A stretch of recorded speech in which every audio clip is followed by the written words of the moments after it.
Conditions ہیں. اللہ نے فرمایا دیکھو اگر تمہیں اپنی دنیاوی حالت درست کرنی ہے تو اپنی دینی حالت تمہیں پہلے درست کرنی ہے. نافرمان ہو تو فرمانبرداری کرنے لگ جاؤ, شرک کا شکار ہو توحید کی طرف واپس آ جاؤ, سنتوں کو پامال کر رہے ہو تو نبی اکرم صلی اللہ علیہ وسلم کے متبی ان کے فرمانبردار ہو جاؤ, اللہ تمہاری دنیاوی حالتوں کو بدل دے گا. اور اگر تم نے ایسا نہیں کیا تم اچھی حالتوں میں رہو گے, اللہ تمہاری حالتوں کو بدل کر پھر تمہیں نکبت ذلت کا شکار کر دے گا. اب جب میں غور کرتا ہوں, ہم سارے ہی غور کرتے ہیں یار, تو کیا پتہ چلتا ہے مسلمانوں نے سب سے پہلی بات اللہ سے اپنے رشتے کو توڑ رکھا ہے. وہ اللہ سے رشتہ جو ہمارے لیے بے حد ضروری ہے, دنیا کی کامیابی کے لیے بھی اخروی کامیابی کے لیے بھی. جتنا زیادہ رشتہ اللہ سے ہمارا گہرا ہوگا, ہمارا تعلق گہرا ہوگا, اسی قدر کامیابی قدم بوسی کریں گے. اللہ پر توکل, اللہ پر بھروسہ, استغفار, دعا, اپنے گناہوں پر پشیمانی, اللہ کی طرف رجوع کرنا, یہ ساری چیزیں تو ہمارے اندر رہی نہیں. میں بات بتاؤں کہ ایک آدمی ہے, ایک بچہ ہے, ماں کی نافرمانی کرتا ہو. آپ نے دیکھا ہے بچہ ہو یا بڑا, ہم نے دیکھا ماں بوڑھی ہو گئی ہو یا باپ, اللہ کے لیے کوئی مثال نہیں, بات سمجھانے کے لیے تقریبی فہم کے لیے بات کر رہا ہوں میں, اپنی ماں کو باہر نکال کر چھوڑ دے بڑھاپے میں, کیا کریں گے؟ اس کے بارے میں کیا خیال ہے آپ کا؟ رحم بڑھائے گا اس بچے پر؟ یار ایسی حالت میں ماں پہنچی ہوئی ہے جب اس کو ضرورت ہے, گھر سے باہر نکال کر رہا ہے, ایسا کوئی بچہ, ایسا کوئی جوان آدمی, آپ اس پر رحم کریں گے؟ کوئی رحم کرے گا؟ ملعون ہوگا, متون ہوگا, گالیوں کا شکار ہو. لوگ بولے کتنا گندا یار, کتنا برا ہے. ماں ایسی حالت میں, باپ ایسی حالت میں کہ اسے توجہ دینی ہے اور ایسی حالت میں گھر سے باہر نکال رہا ہے, کوئی سے دعا دے گا؟ میں بات بتاؤں مسلمانوں کی حالت کیا ہے. اللہ رب العالمین جو اپنی طرف انہیں بلاتا ہے, اللہ کا دین جو انہیں اپنی طرف بلا رہا ہے, اسے انہوں نے چھوڑ رکھا ہے. کیا خیال ہے اللہ کی رحمت ان پر برسے گی؟ کیا یہ دعاؤں کے مستحق رہیں گے؟ ملعون نہیں ہوں گے, متون نہیں ہوں گے؟ اگر اللہ تعالیٰ سے ہمارا رشتہ گہرا ہے تو یاد رکھو یہ پریشانیاں, یہ ذلتیں, یہ رسوائیاں, یہ تکلیفیں, جو کچھ ہم دیکھ رہے ہیں یہ کچھ بھی نہیں ہے. اللہ تعالیٰ راستہ وہاں سے عطا فرمائے گا جہاں سے راستہ نکلنے کا کوئی خیال بھی نہیں ہوگا. حضرت موسیٰ علیہ السلام کی آپ نے وہ بات سنی ہوگی, قرآن مجید اس کا ذکر فرماتا ہے کہ موسیٰ علیہ السلام کو اللہ نے رات میں نکلنے کا حکم دیا. کہاں نکل جاؤ؟ اللہ رب العالمین پر بھروسہ کیا, اپنی قوم کو لے کر نکلے. ہاتھ کو ہاتھ نہیں سجائی دیتا ہے, رات کا اندھیرا ہے, نکلے, بس اللہ نے نکلنے کا حکم دیا. اللہ پہ بھروسہ ہے, اللہ کے دین پر چلنے کا خیال ہے, اللہ رب العالمین نے حکم دیا, بس حکم عدولی کی گنجائش نہیں. اللہ نے فرمایا نکل گئے. اب نکلے, کیا دیکھتے ہیں؟ صبح کی سفیدی پھوٹی, سامنے سمندر ہے یار, دریا ہے, تھاٹے مار رہا ہے, اور پیچھے فرعون کا لشکر ہے. کہاں جائیں گے اب بتاؤ؟ چاروں طرف سے نہیں گھیرے گئے نا چاروں طرف سے. پیچھے ہٹیں تو کٹ مریں گے, سامنے ہٹیں تو ڈوب مریں گے. تو اسی واسطے موسیٰ علیہ السلام کے ساتھیوں نے کہا بھی, اے موسیٰ انا لمدرکون, کہاں لے کر آ گیا بھائی؟ سامنے جائیں ڈوب مریں, پیچھے ہٹیں تو کٹ مریں, کہاں لے کر آ گیا؟ اب تو کوئی بچنے کا راستہ نظر نہیں آتا ہے, کوئی سبیل نظر نہیں آتی ہے, کوئی طریق نظر نہیں آتا ہے, نجات کا راستہ نظر نہیں آتا ہے. کہاں لے کر آ گیا موسیٰ؟ ہم تو پھنس گئے. اب سنو یار, حضرت موسیٰ علیہ السلام کا جملہ, کہا کلا ہرگز نہیں, یہ ممکن نہیں. میں دیکھ رہا ہوں سامنے سمندر ہے, اور میں یہ بھی دیکھ رہا ہوں کہ پیچھے فرعون کا لشکر ہے, اسلحہ سے تیار ہے. تمہارا یہ خیال اپنی جگہ درست ہے کہ ہم سامنے جائیں تو ڈوب مریں اور پیچھے ہٹیں تو کٹ مریں, مگر اس کے باوجود سن لو, کلا یہ ناممکن ہے کہ ہم کٹ مریں یا ڈوب مریں. کون سا راستہ ہے؟ کیا کہہ رہے ہو بھائی, کون سا راستہ ہے؟ کہا ان معی ربی سیہدین, ہرگز نہیں, یہ ممکن نہیں. ہمارا کامیاب ہونا, نجات پانا یہ طے ہے. کیوں طے ہے؟ ان معی ربی, کیونکہ رب میرے ساتھ ہے, اور اگر رب میرے ساتھ ہے تو غم کی کیا بات ہے یار. سیہدین, وہ راستہ دے گا, اور رب ذوالجلال نے راستہ دیے. کتنے راستے دیے، 12 قبیلوں کے لیے 12 راستے مہیا ہو گئے. سمندروں نے کبھی کسی کو راستے نہیں دیے، اللہ رب العالمین کے ارشاد نے سمندروں نے راستے دیے. اور تاریخ گواہ ہماری مسلمانوں کی تاریخ اگر پڑھی جائے، مسلمان کبھی مایوس نہ ہو. رب ذوالجلال کی رحمت جب تک ہمارے ساتھ ہے، ناکامی ہمیں چھو نہیں سکتی. میرے عزیزوں، بزرگوں، نوجوان دوستوں، اللہ رب العالمین کا فرمان ہے، بلندی ہم نے تمہارے ساتھ جوڑ کر رکھی ہے، تمہاری تقدیر میں بلندی ہے. مرتبہ، رتبہ، رفعت، کامیابی، اونچائی، یہ سب تمہارے ساتھ جڑی ہوئی ہے. اور شرط یہ ہے، ان کنتم مومنین، تمہارا ایماندار ہونا شرط ہے. اب مومن نہیں تو جاؤ، تم نے ہمیں بھلا دیا، اور سنو ہم بھی تمہیں بھلا دیں گے. اور جس کو رب بھلا دے اس کو کوئی یاد بھی کر لے تو کچھ ہونے والا ہے. لوگ کہتے ہیں پارلیمنٹ میں ہماری نمائندگی نہیں، او ہے نہیں، کوئی بات نہیں. اس میں کون نمائندگی کر رہا ہے یار؟ بے نمازیوں کی تعداد ہمیشہ نمازیوں سے زیادہ ہوتی کہ نہیں ہوتی ہے؟ یہاں پہلی صف میں، دوسری صف میں کون ہے؟ کتنے ہیں؟ سارے برے کاموں میں بڑے ہجوم بھیڑ ہے. اور پارلیمنٹ میں نمائندگی کی ضرورت نہیں، کوئی ہمارے واسطے کھڑے ہو کہ نہ کھڑے ہو پرواہ نہیں. رب ذوالجلال اگر ہمارے ساتھ ہے تو پھر کسی کی ضرورت بھی نہیں. وہ ہمارے ساتھ نہیں، پوری دنیا ہمارے واسطے کھڑی ہو تو کچھ نہیں کرنے والی. اللہ کے رسول نے فرمایا صلی اللہ علیہ وسلم ایک چھوٹے سے صحابی کو سمجھاتے ہوئے کہ دیکھ لے، اے میرے چھوٹے بچے سن لے. ابن عباس سے کہا کہ دیکھ لے، اللہ کو اگر تو اللہ کی حفاظت کرتا ہے، اللہ تیری حفاظت کرے گا. اللہ کی حفاظت کر، اللہ کو اپنے پاس پائے گا. اور سن لے، پوری دنیا اگر تجھے نقصان پہنچانا چاہے اتنا ہی نقصان پہنچائے گی جتنا نقصان کے رب ذوالجلال نے تیری تقدیر میں لکھ چھوڑا ہے. اور پوری دنیا اگر تجھے فائدہ پہنچانا چاہے صرف اتنا ہی فائدہ پہنچا سکتی ہے جتنا کہ رب ذوالجلال نے تیری تقدیر میں لکھا ہے. اللہ کی تقدیر سے بڑھ کر، اللہ کے فیصلے سے بڑھ کر نہ نقصان ہوگا نہ فائدہ ہوگا.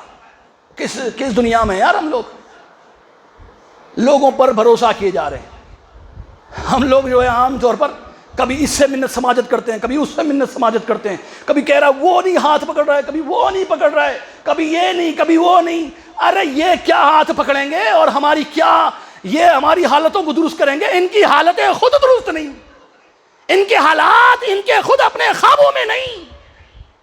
کون ہماری حالتوں کو درست کر سکتا ہے؟ اللہ فرماتے ہیں، فرمان اللہ رب العالمین کا یہ اصول ہے، بدلنا چاہتے ہو تو پہلے اپنی دینی حالت کو بدلو.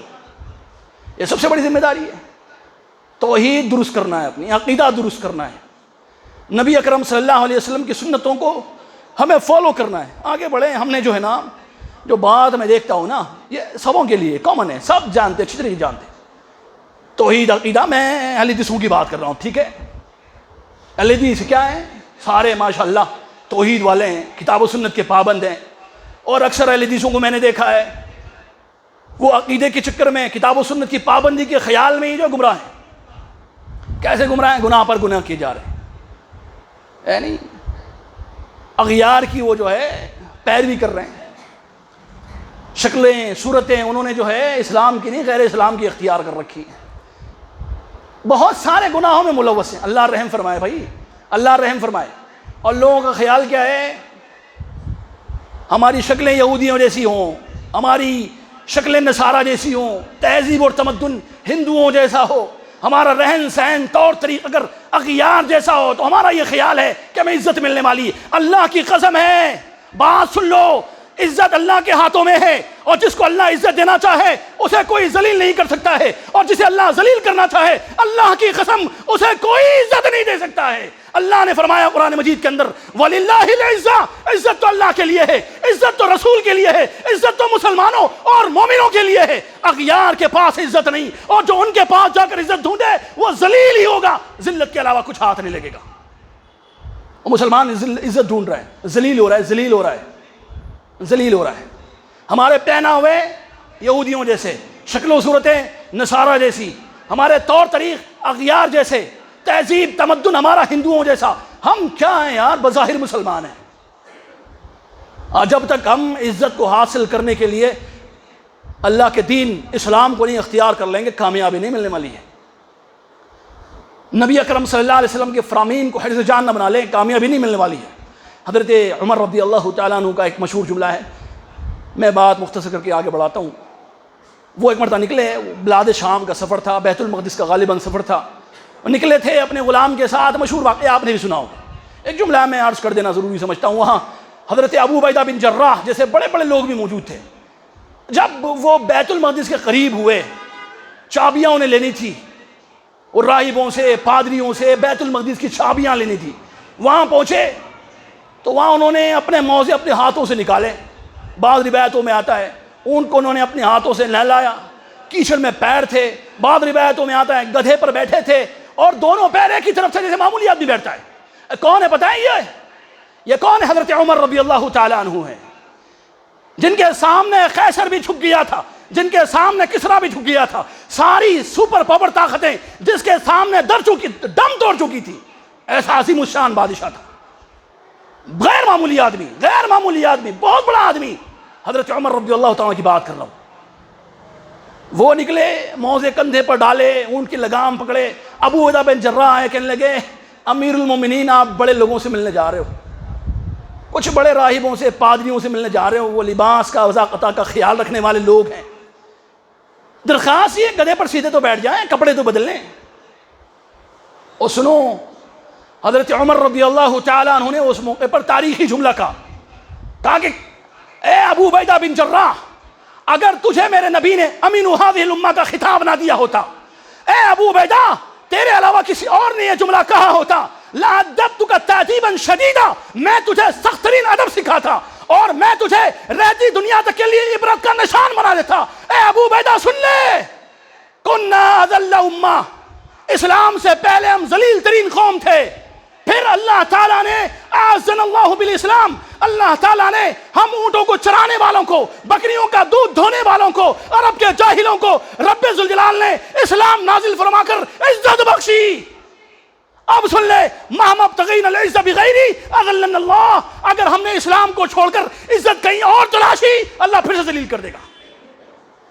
عزت کپڑوں میں نہیں، عزت وضاخطہ میں نہیں، عزت اس پر نہیں کہ میں سواری بھی ہوں کہ پیدل ہوں، عزت اس پر نہیں کہ میرے کپڑوں میں پیبند لگے ہیں کہ نہیں، میرے سر پر تاج ہے کہ نہیں، عزت اس میں ہے کہ میں مسلمان ہوں بھی کہ نہیں، رسول اکرم صلی اللہ علیہ وسلم کو فالو کر رہا ہوں کہ نہیں۔ اگر میں رسول اکرم صلی اللہ علیہ وسلم کو فالو کرنے والا ہوں تو عزت میرے ساتھ ہے۔ اس کو جاننے کی ضرورت ہے۔ جب اسلام پر عمل کریں فخریہ عمل کریں، نبی کریم صلی اللہ علیہ وسلم کی سنتوں پر عمل کریں، فخریہ عمل کریں۔ بعد ایک روایت ملتی ہیں حضرت حذیفہ کی طرف یہ منسوب ہے، بعض لوگوں نے کہا کہ روایت ثابت شدہ نہیں، اللہ بہتر جانتا، میں بات کو سمجھانے کے لیے عرض کر دوں تو مناسب ہے۔ وہ کہیں کھا رہے تھے کھانا، انگلیاں چاٹی یا گرا ہوا کھانا اٹھا کر انہوں نے پہنچ کر کھا لیا۔ لوگ کہنے لگے دیکھو بڑا آدمی ہے پھر بھی کھا رہا ہے۔ ان کے غلام نے کہا کہ آقا لوگ دیکھ رہے ہیں، کر کیا رہے ہیں آپ؟ انگلیاں چاٹ رہے ہیں آپ، پلیٹ چاٹ رہے ہیں آپ، گرا ہوا کھانا اٹھا کر کھا رہے ہیں آپ، لوگ دیکھ رہے ہیں، آپ جیسے کے لیے تو مناسب نہیں لگتا ہے، آپ جیسے کے لیے مناسب نہیں لگتا ہے۔ ہم جیسے ہوٹل میں بیٹھ کر انگلیاں چاٹتے ہیں، نہیں یار ہم تو بس نکلے نہیں، دین پر عمل جو فخریہ ہونا چاہیے۔ انہوں نے کیا کہا؟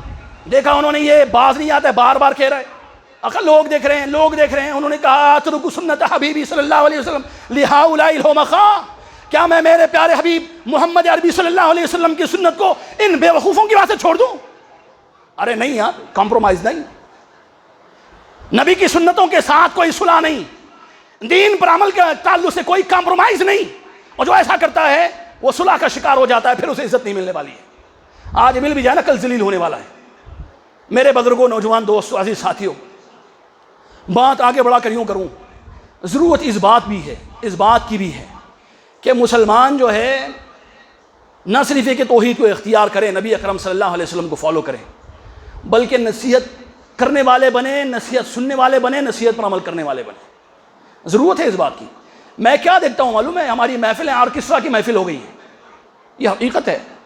ارے گانا بجانا جہاں ہو رہا ہے نا، تم بیٹھو یار، تم خوش ہو جاؤ، میں خوش ہوتا ہوں، ان کو کہنا ہے، یہ کہیں گے، تم کو سننا ہے، ان کو سننا ہے، ان کو سننا ہے، یہ سنیں گے، پھر اس کے بعد نکل جائیں گے۔ ایسا نہیں ہوتا ہمارے پاس۔ نصیحت کی محفلیں کہاں رہ گئی میرے بھائی؟ وہ بلاؤ، علماء کو بلاؤ، ہم سنتے ہیں، وہ سنائیں گے، پھر ختم۔ اور اکثر سننے والے کیا کرتے ہیں پتا ہے، میں آپ کو بات بتاؤں، مجھے پازیٹیو لیں، مثبت انداز میں سنیں، ٹھیک ہے؟ اکثر سننے والے کیا کرتے ہیں، یہ میرے بارے میں تو نہیں ہے، فلاں کے لیے بول رہے ہوں گے شیخ، میں تو ٹھیک ٹھاک، اور اپنے گریبان میں کوئی جھانکنے کو تیار ہی نہیں ہے. یہ ہمارے جملے میرے واسطے نہیں، میرے ان کے واسطے ہو سکتے ہیں، سوچ رہے ہیں. خود کی اصلاح کا کسی کو خیال ہی نہیں. اگر اصلاح بھی کرنی ہے تو فلاں کی اصلاح کرنی ہے، فلاں کی اصلاح کرنی ہے. اپنی اصلاح کے بارے میں کبھی سوچا ہے؟ نہیں، ضرورت بھی نہیں ہے. ہمارے خیال میں ہم خود بڑے مصلح، ہم خود بڑے دائی، ہم نے اپنی اصلاح کر لی ہے، ہم نے سارے عیوب سے ہم پاک ہو گئے ہیں. سبحان اللہ. قرآن مجید میں اللہ رب العالمین نے اللہ کے رسول کو حکم دیا، مومنوں کو نصیحت فائدہ پہنچاتی ہے، کرتے رہیے. کس کو نصیحت کی؟ اللہ کے رسول نے. صحابہ کرام کو نصیحت کرتے تھے اللہ کے رسول صلی اللہ علیہ وسلم. اور صحابہ کرام کون؟ جن کا تزکیہ خود نبی اکرم صلی اللہ علیہ وسلم نے کیا، اور ایسا تزکیہ کیا کہ ان کے ظاہر بھی پاک ہو گئے، ان کے باطن بھی پاک ہو گئے، اور اتنے پاک ہوئے کہ ان کی پاکیزگی کی گواہی رب ذوالجلال نے آسمانوں سے دی. اور پھر اس کے باوجود اللہ نے ان کو نصیحت کرنے کا حکم دیا. اور صحابہ کرام نصیحت کو قبول کیا کرتے، بیٹھ کر ایک دوسرے کے ساتھ اپنے ایمان کو زندہ کر لیا کرتے تھے. اور عام طور پر ہمارے ساتھ کیا ہو رہا ہے؟ ہم بیٹھ رہے ہیں، سن رہے ہیں، بہت اچھا درس ہوا، بہت اچھا جلسہ ہوا، ارے کامیاب رہا یار جلسہ. ہمارے پاس عام طور پہ یہ بات بڑی آسان ہوتی ہے، کامیاب رہا، کامیاب رہا. جلسے کی کامیابی کا مطلب ہم نے کیا لے لیا معلوم ہے؟ تقریر اچھی ہو. جلسے کی کامیابی کا مطلب کیا لیا ہم نے؟ مجموعہ زیادہ ہو. جلسے کی کامیابی کا مطلب کھانا اچھا بنا تھا، انتظام اچھا تھا، شور شرابہ نہیں ہوا، اطمینان کے ساتھ ختم ہو گیا. یہ جلسے کی کامیابی ہے؟ یہی تو ہے جلسے کی کامیابی. ارے جلسے کی کامیابی ہے ہی نہیں ہے. کوئی بدلا بھی ہے کہ نہیں بدلا؟ ہم نے نصیحت لی بھی کہ نہیں لی؟ اپنے بارے میں کچھ سوچا کہ نہیں سوچا؟ ہمارا آج جو ہے کل سے بہتر ہوا کہ نہیں ہوا؟ اور ہمارا کل آنے والا آج سے بہتر ہوگا کہ نہیں ہوگا؟ میں کیا دیکھ رہا ہوں، ہمارا آنے والا کل آج سے کہیں زیادہ برا ہوتا ہوا نظر آتا ہے. یہ ڈیولپمنٹس جب تک اسلامک ہمارے اندر نہیں آئیں گے نا تو دنیا بھی ہماری نہیں بدلنے والی ہے. اب دیکھو آگے بڑھاؤں، مسلمانوں کا جو باہمی تعلق ہے وہ بھی نصیحت اور اصلاح پر مبنی نہیں ہے. ایک تو نصیحت ہم قبول نہیں کر رہے ہیں، اور دوسروں کو نصیحت کرنے کو تیار بھی نہیں پوری طریقے سے. میں کیا بتاؤں، آج کی ہماری سب سے بڑی ذمہ داری یہ ہے کہ درست راستے پر ہم آئیں اور اپنے اخلاق سے ان غیر مسلموں کو متاثر کریں جو ہمارے دشمن بنے جا رہے ہیں. اب کیا دیکھ رہے ہیں ہم لوگ؟ بات بتاؤں میں آپ کو، کیا دیکھ رہے ہیں ہم لوگ؟ بےمان مسلمان ہیں. برا نہ سمجھیں، یہ حقیقت ہے. میں کاروبار جو کرتا ہوں نا، میں دیکھا لوگوں سے بات کرتے ہوئے، مجھ سے مشورہ دیا لوگوں نے، معذرت کے ساتھ میں عرض کروں، مجھے مشورہ دیا آپ نہ اس کو نہ بلائیں، اس کو بلا لیں.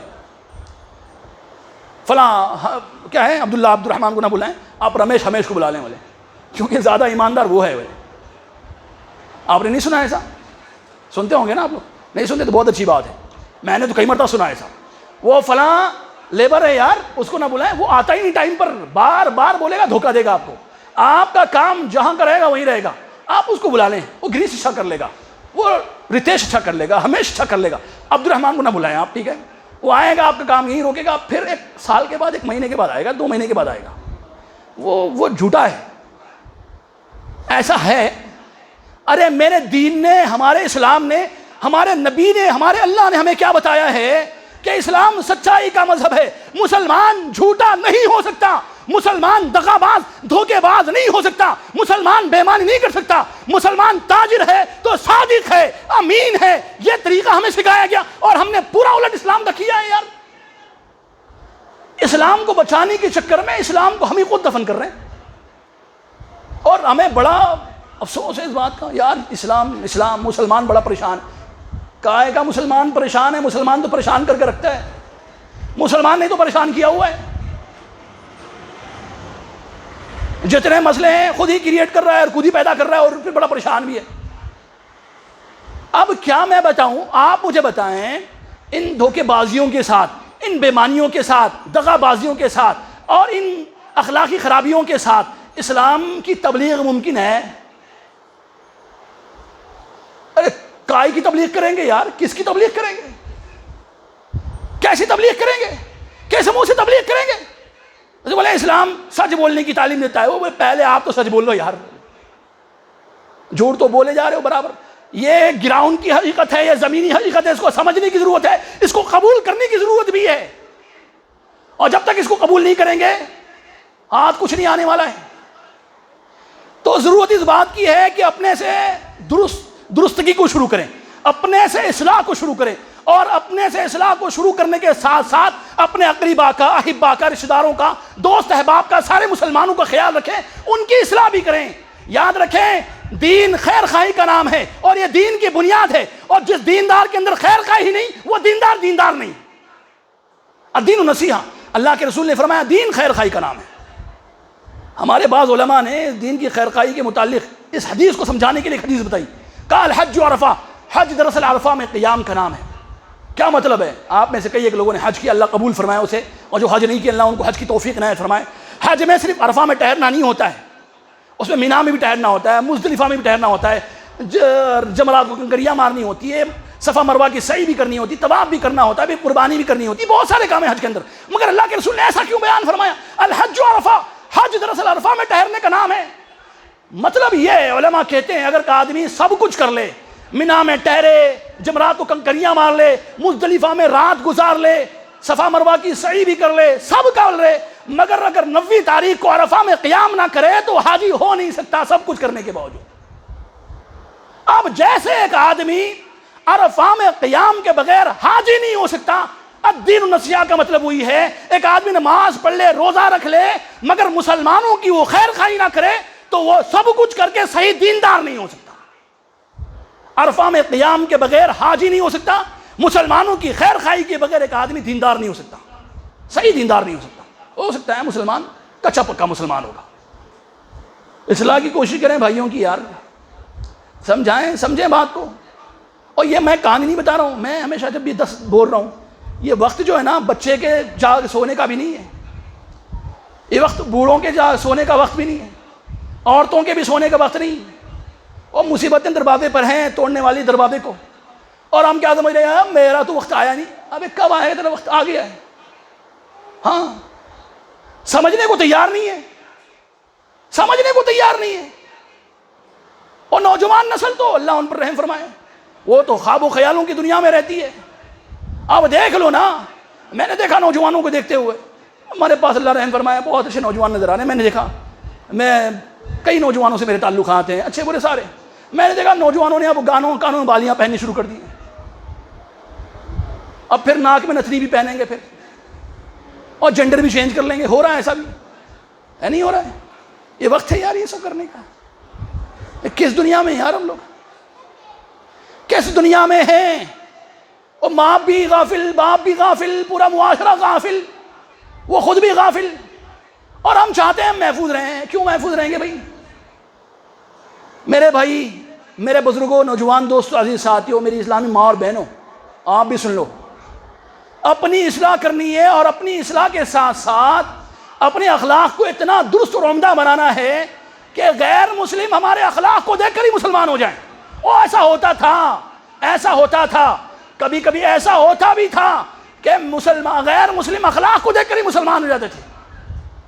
بعض مرتبہ تاریخ میں بھی ملتا ہے ایسا، تاریخ میں بھی ملتا ہے کہ مسلمان گورنر پریشان ہونے لگے، ذمہ سارے مسلمان ہو رہے ہیں، وہ ذمے کی جو رقم وہ بھی نہیں مل رہی ہے ابھی.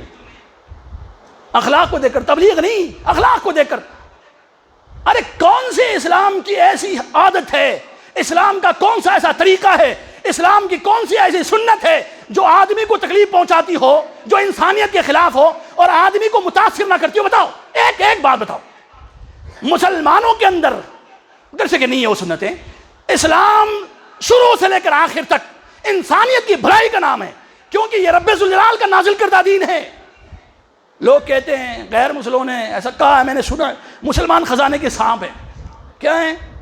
خزانے کے سانپ ہیں. خزانے کے سانپ کیسے ہوتے ہیں؟ میں نے تو دیکھا نہیں، ہم نے سنا ہے کہانیوں میں وہ کنڈلی مار کر بیٹھتا ہے خزانے پر سانپ. دیکھا ہے آپ نے؟ دیکھا نہیں ہوگا آپ نے بھی. اتنے خزانے کہاں عام ہیں ویسے. چلیں میں کیا بتا رہا ہوں، خزانے کے سانپ کو ہم نے کہانیوں میں سنا ہے. کنڈلی مار کر بیٹھتا ہے وہ خزانے کے سانپ، وہ خزانے سے فائدہ اٹھاتا ہے. کسی سانپ نے کوئی وہ محل بنایا ہے؟ نہیں بنایا نا. اتنا آپ سوچ کے آ رہے ہو یار سانپ کہاں سے محل بنائے گا. ٹھیک ہے، وہ زندگی پر کنڈلی مار کر اسے بیٹھے گا. نہ اس نے محل بنایا، نہ اس نے گاڑی خریدی، نہ کار خریدی. اب کوئی لینے آیا تو وہ کیا بولے، لینے دے گا؟ بولے نہیں تجھے آنا بھی نہیں ہے. اور مسلمانوں نے اپنے دین کو، اپنے مذہب کو، اپنے نبی کے فرمان کو، اپنے اللہ کے کلام قرآن مجید کو ایسے اپنے پاس محفوظ کر رکھا ہے کہ نہ وہ اس پر عمل کریں گے اور نہ دوسروں کو عمل کرنے دیں گے. اور پھر ہماری باری آئے گی کہ نہیں مٹنے مرنے کی. پھر اللہ نے فرمایا تم نہیں بدلو گے تو میں تمہیں بدل ہی دیتا ہوں، اور تمہاری جگہ ایک ایسی قوم آئے گی جو اللہ سے محبت کرنے والی ہوگی اور مسلمانوں سے آپس میں محبت کرنے والی ہوگی، وہ دین کا بول بالا کرے گی. اور سن لو مسلمانوں، ہماری بقا، ہماری زندگیاں، ہماری کامیابیاں اور ہماری ساری چیزیں اسلام سے وابستہ ہیں. اگر اسلام بلند ہم بھی بلند، اور اگر اسلام کے ساتھ ہم نہیں تو ہماری بقا نہیں. اسلام نہیں فنا ہونے والا، ہم ہو جائیں گے. اللہ کے رسول صلی اللہ علیہ وسلم، آگے سنیں، غیر مسلموں سے ہمارے تعلقات جو ہیں بہت رسمی سے ہیں. اس قوم کے اندر ہمارے پاس کاروباری ہیں، اور کاروباری جو تعلقات ہیں ہمارے، وہ بھی کیسے؟ دیانتداری پر نہیں ہے. وہی تو افسوس کی بات میں بتا رہا ہوں نا. اسلام کا اخلاق ہم نے وہاں پیش نہیں کیا، کرنا نہیں چاہتے ہیں تو متاثر ہونے والے نہیں. ان سے تعلقات رکھیں اسلام کے اچھے اخلاق کی بنیاد پر.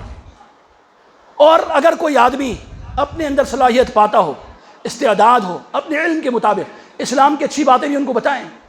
میں قریب میں 2-3 سال پرانی بات بتا رہا ہوں میں آپ کو.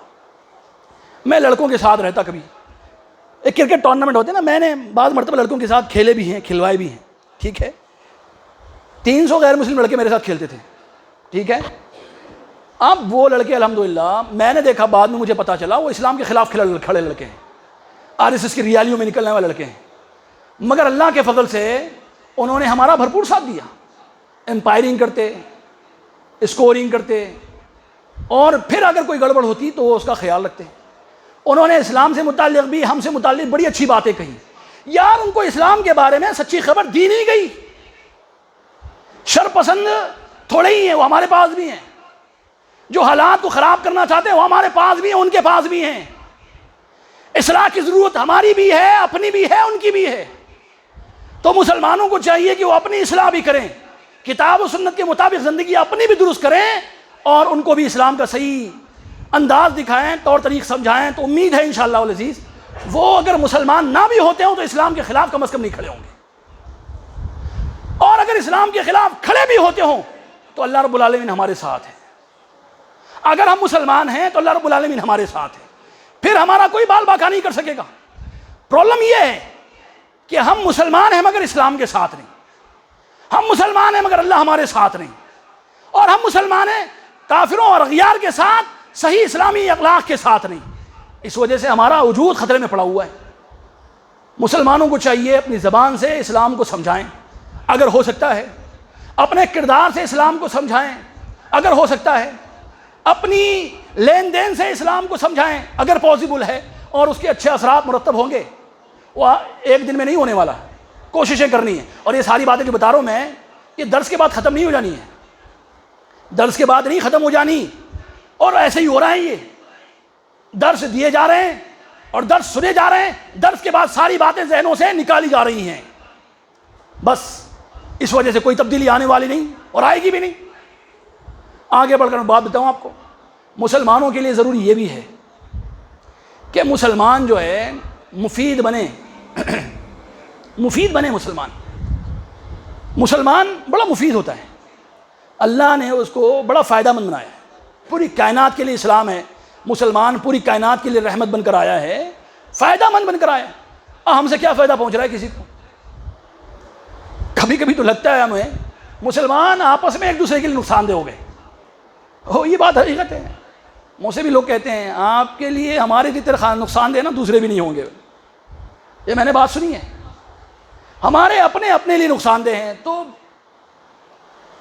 تو سبحان اللہ کس محفوظ مستقبل کے بارے میں ہم سوچ رہے ہیں. پھر ہم اپنے ہاتھوں میں پریشان ہیں. اللہ ہم سبوں کی ہدایت فرمائے، ہمیں صحیح راستہ دکھائے. مسلمانوں کو چاہیے کہ مفید بنے. مفید بننے کا مطلب یہ ہے اس لائق بنے کہ لوگ ہم سے لیں اور لوگ ہمارے محتاج ہوں، ہماری ضرورت کو محسوس کریں. اگر لوگ ہمارے محتاج ہوں گے، ہماری ضرورت محسوس کریں گے، ہم سے لیں گے، مجال ہے وہ ہمیں نکالنے کی بات کریں، مجال ہے ہم سے دوری بنانے کی بات کریں۔ حضرت ابو بکر رضی اللہ تعالیٰ عنہ خود ہی نکلے تھے ہجرت کے سفر پر، ایک آدمی نے اپنے دگنان کو کہا کہ مثلک لا یخرج ولا یخرج، تجھ جیسا آدمی نہ نکل سکتا ہے نہ نکالا جا سکتا ہے، تو میرے پاس پناہ لے لے۔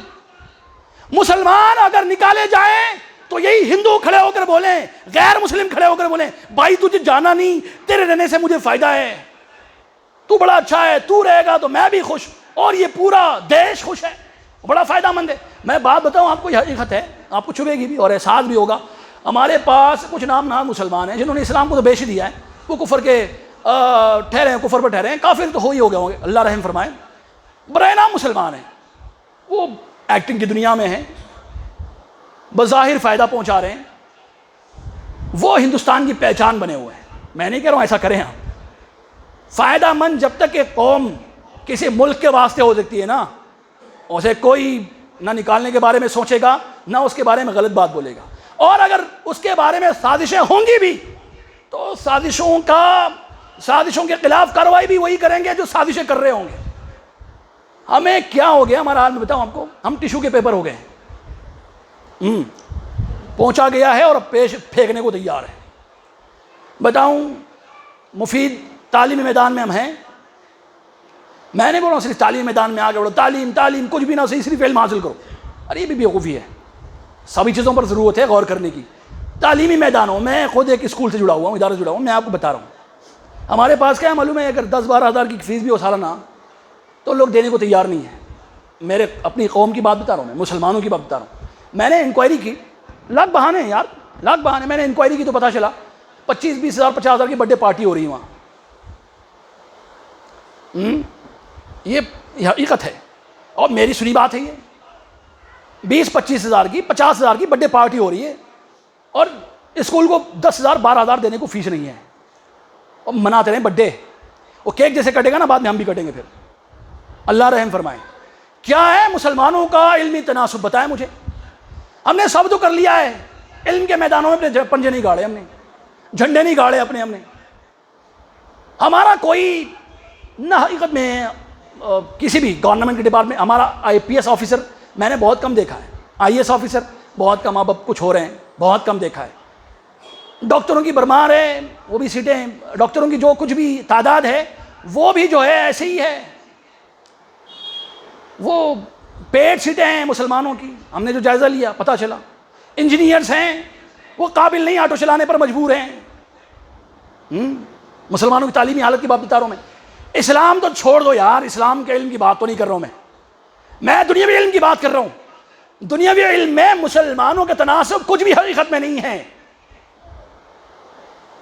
اور ہم جو ہے کسی بھی آفس میں چلے جائیں آپ، ہم یہاں جو میں شیر کے ساتھ دھاڑوں نا، وہ کلر کے سامنے جا کر ٹھہروں اس طرح، وہ کر دینا میرا کام، بولے یہ ایسا میرا حال ہو گیا یار، اتنا بے بس لاچار مسلمان ہو گیا، ایسا تو نہیں ہونا تھا نا اس کو۔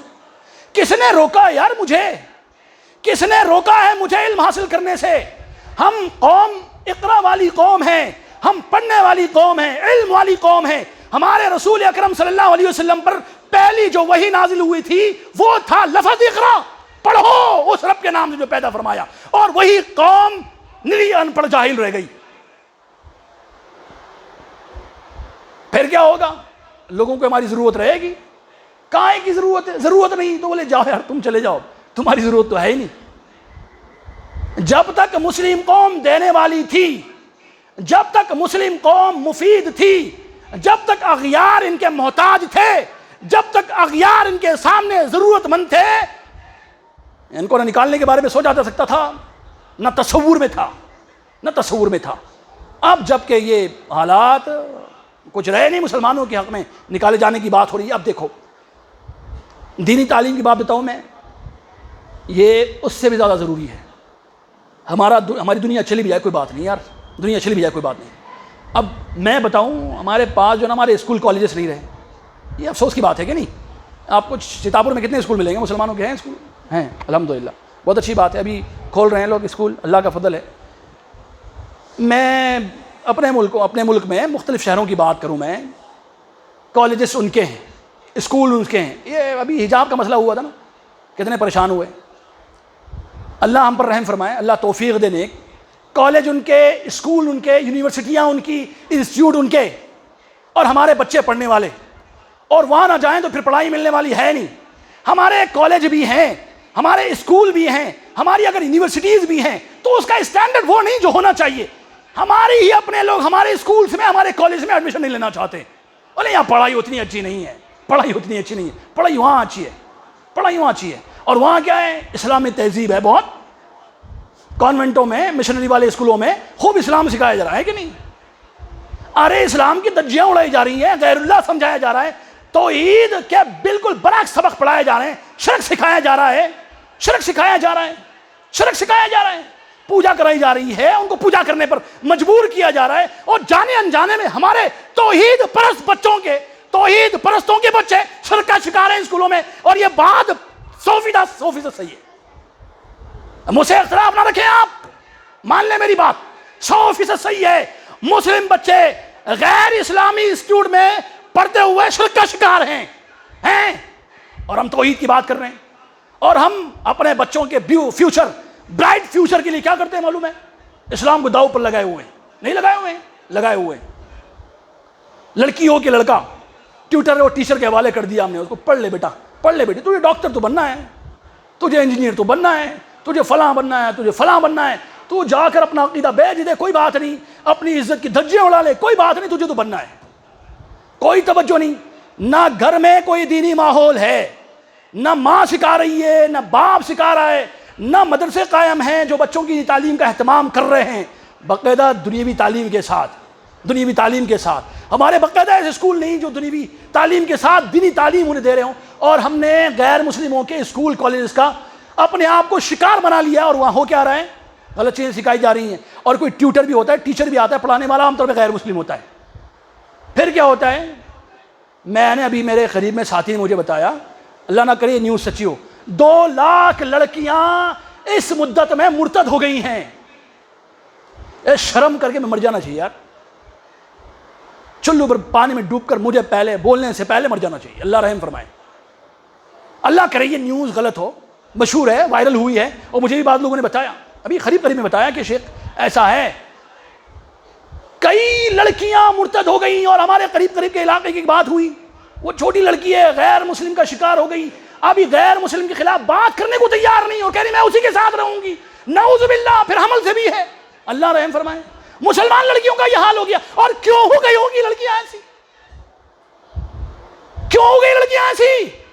کون مجرم یار؟ وہ شرک کے اڈے جنہیں ہم انسٹیٹیوٹ کہتے ہیں، وہ مجرم. اور اس سے بڑے مجرم ہمارے معاشرے کے ماں اور باپ ہیں جنہوں نے اسلام سے محبت بچوں کو دی نہیں، سکھائی نہیں. ہماری رگوں میں اللہ کی قسم بعد میں خون دوڑتا ہے، پہلے ہمارا اسلام دین دوڑتا ہے. اگر وہ نہ دوڑے پھر کائے کی تعلیم، کیسا علم، کیسا تعلم، کیسی ڈگری، کیسی یونیورسٹی، کیسا کالج، کیسی بلندی اور کیسا مرتبہ، ساری کی ساری ٹھوکر پر اگر دین ہمارے ساتھ نہیں. آپ جائزہ لو نا، جائزہ لو. ابھی کیا ہے دیکھ نہیں رہے ہیں آپ لوگ؟ میں تو بڑا پریشان ہو گیا. میں نے تو واٹس ایپ میں وہ ساری چیزیں بند ہی کر دی ہیں، بیکار چیزیں ہیں. پریشان ہو جاتا ہوں یار، سبحان اللہ، یہ ہو کیا رہا ہے آخر؟ کہاں جا رہی امت کی بیٹیاں؟ امت کے بیٹے کہاں جا رہے ہیں؟ اچھا امت کی بیٹیاں اس وجہ سے بار بار دکھائے جا رہے ہیں. آپ کا کیا خیال امت کے بیٹے نہیں ہو رہے ہیں گمراہ؟ وہ بڑا سنگین مسئلہ ہے نا، امت کی بیٹیاں گمراہ ہو رہی ہیں، سنگین مسئلہ ہے. اس وجہ سے بار بار دکھایا جا رہا ہے، دیکھو یہ مرتد ہو رہی ہے، مرتد ہو رہی ہے. یہ نوجوان جو ہے نا وہ بھی مرتد ہو رہے ہوں گے نہیں ہو رہے ہوں گے؟ سارے سیکولر بنے ہوئے ہیں. نوجوانوں کا اکثر طبقہ وہ بس عیاش ہو گیا ہے، دیندار رہا نہیں. ضرورت ہے سوچنے کی. ماں باپ نے تعلیم، اگر میں اب تعلیم بول رہا ہوں نا، تعلیم بول رہا ہوں، تعلیم کا مطلب کیا لیا؟ بس نرے جاہل رہو دین کے، نہ جانو توحید، نہ پہچانو رسول اللہ کو، اللہ کے فرمان کو بھی چھوڑو، رسول اللہ کے ارشاد کو بھی چھوڑو. اب لگے رہو کیسے؟ دنیا داری میں. لڑکے بھی ہو رہے ہوں گے اندر ہی اندر مرتد، اعلان نہیں کر رہے ہوں گے، انہیں ضرورت بھی نہیں اعلان کرنے کی. لڑکیوں کو ضرورت پڑتی ہے اپنے وہ عاشق کے ساتھ نکلنے کے واسطے، کفر کا اعلان کرنے کے لیے. لڑکوں کو کیا ضرورت ہے؟ وہ اندر اندر کافر رہے، کوئی بات نہیں. اللہ رحم فرمائے. میرے نوجوان دوستو سن لو یار، وہ سارے نوجوانوں سنو، قوم کا مستقبل ہے ہم لوگ.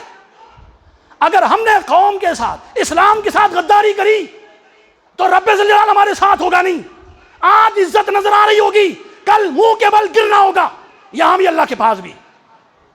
اسلام کو سینے میں اس طرح اتارو کہ پھر وہ نکلے تو روح بھی نکلے ساتھ میں، چربی پگھل جائے کوئی بات نہیں، ایمانی حرارت کم نہ ہونے پائے۔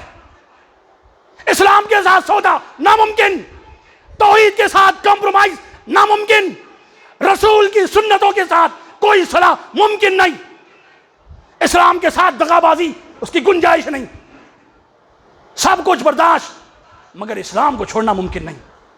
اور جو آدمی اسلام کے معاملے میں کمپرومائز کرنا چاہے، میرے دوستو یاد رکھو، اس نے اگر سب کچھ پا بھی لیا تو پھر اس نے کچھ بھی نہیں پایا، کچھ بھی نہیں پایا، پھر وہ سب کچھ کھونے والا ہے۔ اور عام طور پر ہم سب کچھ کھو رہے ہیں، سب کچھ پا کر کے۔ تعلیم کی ضرورت ہے، دنیاوی تعلیم کی ضرورت بھی ہے، دینی تعلیم کی ضرورت بھی ہے، دونوں کا توازن بہت ضروری ہے مفید بننے کے لیے۔ میں بات آگے بڑھاؤں مفید بننے کے حوالے سے، وقت تھوڑے لگا ہے میرا؟ چلیے میں نے کوئی بات نہیں، بول لو ٹھیک ہے۔ تجارت میں ہم پیچھے ہو گئے، میں جو دیکھ رہا ہوں نا، میں بتا رہا ہوں، ہم ریٹیلر بھی نہیں ہیں صحیح سے، ڈسٹریبیوٹر، ہول سیلر، یہ سب ہوتے ہیں نا کاروبار میں، کتنے ہیں ہمارے پاس؟ بہت کم ہے کہ نہیں؟ کیوں اللہ نے منع کیا کاروبار کرنے کو؟ اچھا ہمارا کوئی ایسا کوئی کارخانہ ہے؟ بہت کم ہوں گے۔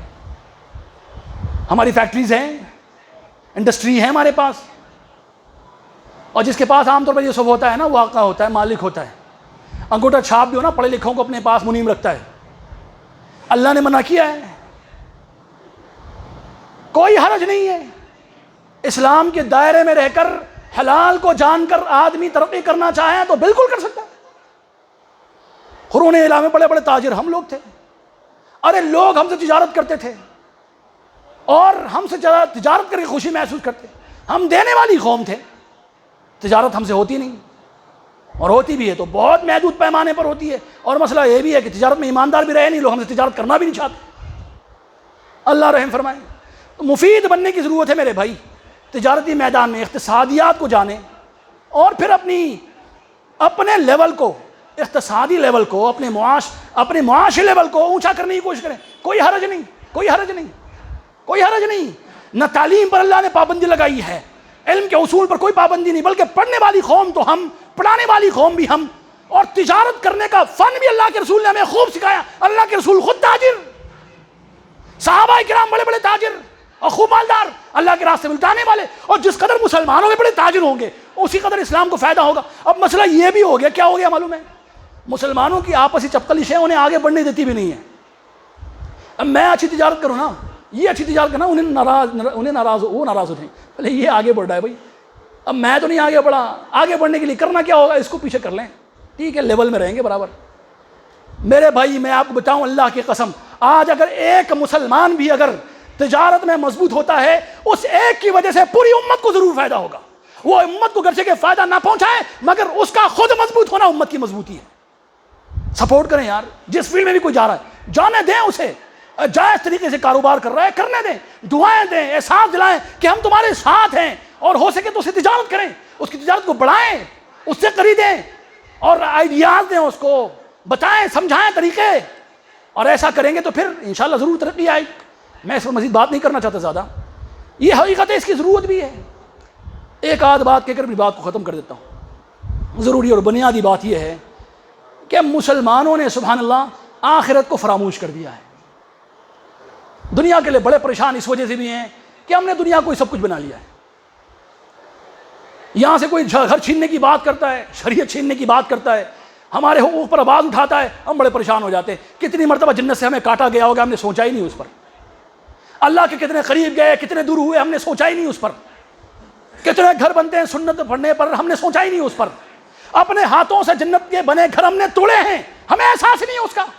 کتنی مرتبہ اللہ کی نافرمانیاں کی، احساس ہی نہیں، رسول کی نافرمانیاں کی، احساس ہی نہیں۔ اب یہاں اگر کچھ مسئلہ ہوتا ہے تو ہمیں بڑی پریشانی ہوتی ہے۔ اور یاد رکھو، جب تک یہ دنیا کی محبت ہمارے دلوں میں ہوگی، ہمیں پھر دنیا میں کوئی مقام دینے والا بھی نہیں ہوگا۔ یہ دنیا جو ہے لوٹتے ہوئے ہمارے قدموں میں گرے گی اگر ہم دنیا کو اپنی ٹھوکر پر رکھیں گے۔ کیا حسن نے جانا ہے، کیا عشق نے سمجھا ہے، ہم خاک نشینوں کی ٹھوکر پہ زمانہ ہے۔ اگر یہ بات ہے تو پھر دنیا ہماری ختم بوسی کرنے کو تیار ہے۔ ہم نے پوجا کی یار دنیا کی، اور دنیا نے خوب لٹاڑا، پریشان کیا ہمیں۔ اللہ کے رسول نے فرمایا صلی اللہ علیہ وسلم، ایک وقت ایسا آئے گا پوری دنیا تم پر ایسے ٹوٹ پڑے گی جیسے بھوکے کھانے کے دسترخوان پر ٹوٹ پڑتے ہیں۔ صحابہ کرام نے پوچھا اللہ کے رسول سے، اللہ کے رسول اکرم صلی اللہ علیہ وسلم اب یہ بھی بتا دیجئے ہم تعداد میں تھوڑے ہوں گے اس وقت، کیونکہ ہم اب تھوڑے ہیں تو کثیر پر بھاری ہیں، جب ہم بہت تھوڑے ہوں گے کیا؟ کہا کہ نہیں، ایسا نہیں، تم بہت زیادہ ہوگے، تعداد میں بہت زیادہ ہوں گے۔ کتنے ہوں گے؟ سمندر کے جھاگ سے بڑھ کر ہوں گے۔ صحابہ کرام کو بڑا تعجب ہوا، اور تعجب کی بات تھی، اتنے زیادہ ہوں گے تو پھر بھی مغلوب کیسے ہوں گے، اور دنیا ہم پر کیسے ٹوٹ پڑے گی جیسے بھوکا کھانے پر ٹوٹ پڑتا ہے، ہوگے کیسے؟ اللہ کے رسول نے فرمایا تمہارے اندر وہن داخل ہوگا، اور وہن داخل ہوگا تم کہیں کے نہیں رہو گے۔ صحابہ نے پوچھا بتا دیجئے وہن ہے بھی کیا؟ اللہ کے رسول نے فرمایا حب الدنیا و کراہیت الموت، تمہیں موت ناپسند ہوگی، دنیا بڑی پسندیدہ ہوگی، اور جب ایسا ہوگا نا گریں گے۔ حضرت خالد بن ولید کے بارے میں آتا ہے کہ وہ فوج لے کر جاتے، لشکر کشی کرتے تو کہتے لوگوں سے او سپاہیوں ہتھیار ڈال دو، اے اغیار کی فوجیوں فوج سن لو، ہتھیار ڈال دو، اسی میں تمہاری بھلائی ہے۔ میں تمہارے پاس ایک ایسی قوم کو لے کر آ رہا ہوں جو موت سے اتنی محبت کرتی ہے جتنی تم زندگی سے محبت کرتے ہو۔ اب کیا لڑو گے اس قوم سے؟ تم کیا لڑو گے یار اس قوم سے؟ بھلا یہ ہتھیار ڈال دو۔ وہ ہمارے بارے میں بات ہے، ہم عام طور پہ کیا کرتے ہیں معلوم ہے؟ بتاؤں میں اپنے اسلاف کی بات جب ذکر کرتا ہوں تو کتنے اچھے تھے صلاح الدین ایوبی، کتنے اچھے تھے خالد بن ولید، کتنے اچھے تھے محمد بن قاسم، کتنے اچھے تھے ہمارے سپہ سالار، اور کتنے اچھے تھے ہمارے مسلمان اسلاف، بڑے واقعات بیان کریں گے۔ اب وہ آنے والے ہیں؟ نہیں، کوئی نہیں آنے والا۔ ہم میں سے کوئی ہوگا صلاح الدین ایوبی؟ ہاں، ہم میں سے کوئی ہوگا خالد بن ولید؟ ہم میں سے کوئی ہوگا محمد بن قاسم؟ ہم میں سے کوئی ہوگا جیالہ، اللہ کے دین پر مر مٹنے والا، رسول اکرم صلی اللہ علیہ وسلم کی سنتوں کو اختیار کرنے والا؟ اپنے ضمیر کو جھجوڑو، احساس دلاؤ وہ ایمان اسلام جو دلوں میں مردہ ہو چکا ہے، پھر سے اس کو جگاؤ، پھر دیکھو دنیا ہمارے قدموں میں جھکے گی نہیں جھکے گی؟ ضرور جھکے گی۔ میں نے کہا ہاتھوں میں ہتھیار اٹھا لو، نعوذ باللہ۔ ارے پہلے اپنے اندر کی جنگ لڑو، اسلام اور ایمان کو زندہ کرو، اللہ کی توحید اور نبی اکرم صلی اللہ علیہ وسلم کے فرامین کو اختیار کر لو۔ اللہ ہم سبوں پر انشاءاللہ رحم فرمائے گا، اللہ ہمارا حامی اور ناصر ہوگا۔ میرے بھائی، آخر میں ایک بات یوں عرض کروں، مسلمان عام طور پہ کہہ رہے ہیں آج کل کہ مسلمانوں میں یونائٹی چاہیے، مسلمانوں میں اتحاد چاہیے، اور کائے کا اتحاد پتہ نہیں یار۔ یاد رکھو اسلام نام ہے کتاب و سنت کا، اسلام نام ہے قرآن و حدیث کا، اسلام نام ہے توحید کا، اسلام نام ہے نبی اکرم صلی اللہ علیہ وسلم کی پیروی کا، اور اسلام نام ہے قرآن و سنت کو صحابہ کرام سے سمجھنے کا، صحابہ کرام کی فہم سے سمجھنے کا، صحابہ کرام کے تعامل کو اختیار کرنے کا۔ اور اس بنیاد پر اگر کوئی اتحاد قائم ہو سکتا ہے تو وہ اسلامی اتحاد ہوگا، ورنہ کوئی اتحاد پھر اتحاد نہیں ہوگا۔ ملیں گے پھر ہٹیں گے، پھر ایک دوسرے کو کاٹیں گے۔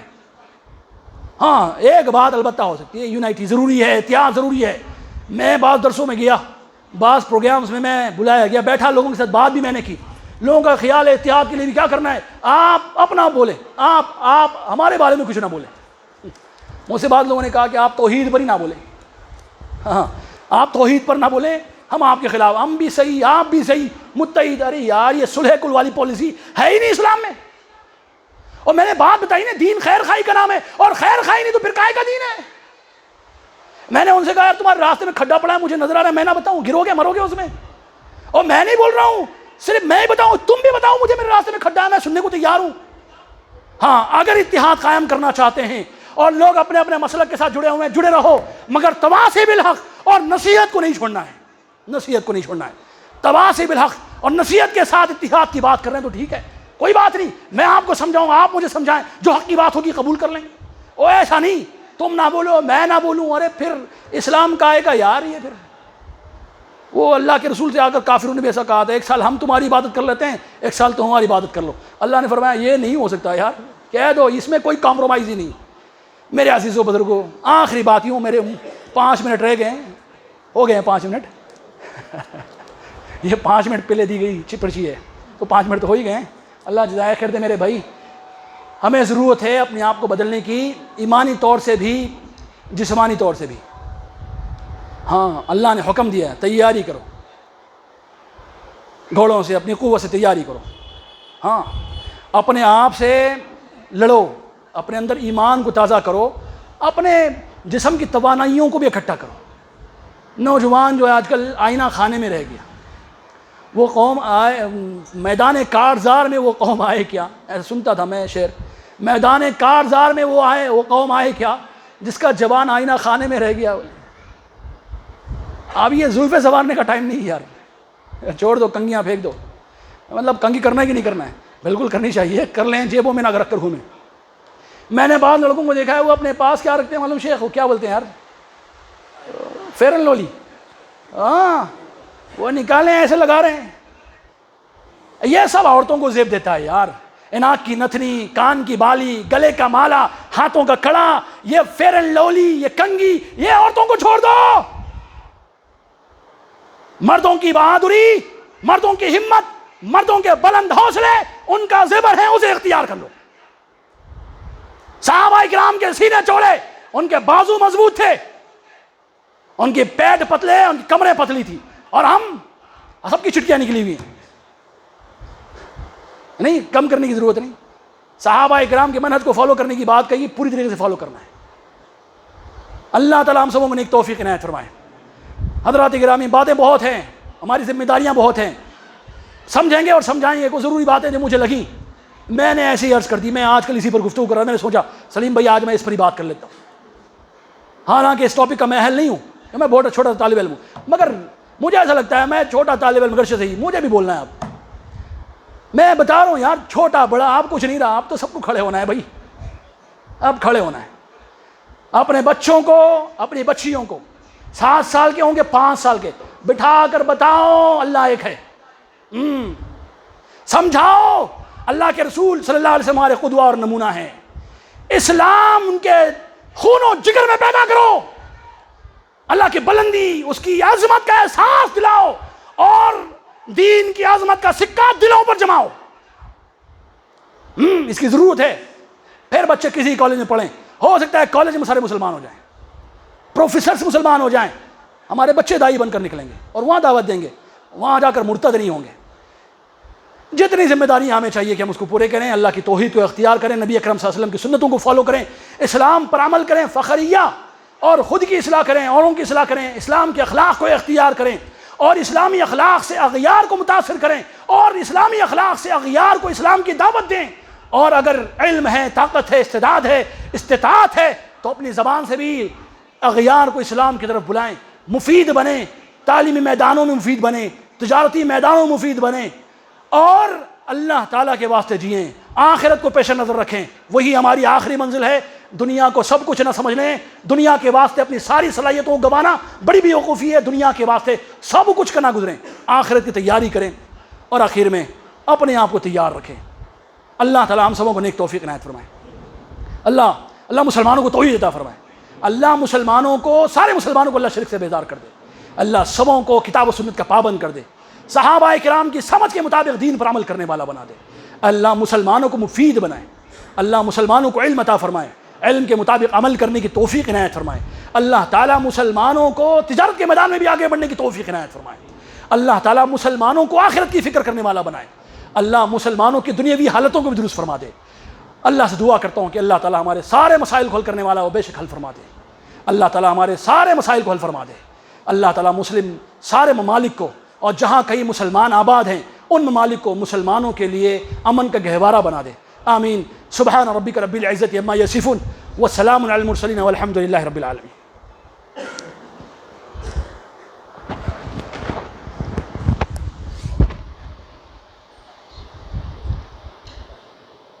بارک اللہ فیکم، جزاکم اللہ خیر و احسن الجزا۔